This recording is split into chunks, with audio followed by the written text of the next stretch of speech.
ఏ బాటైనా పర్వాలేదంట సమయంతో సాగటమే మన సింపుల్ సిద్ధాంతం.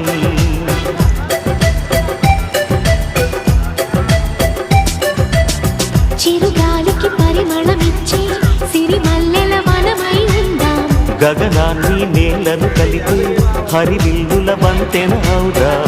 ఆనందం అంటే అర్థం మనమందా ప్రతి పూట పాటై సాగే హుషారు సరిగమలో. ఎన్నో ఎన్నో రాగాలుండే సంగీతం కాదా చల్లకి నవ్వుల కేరింత.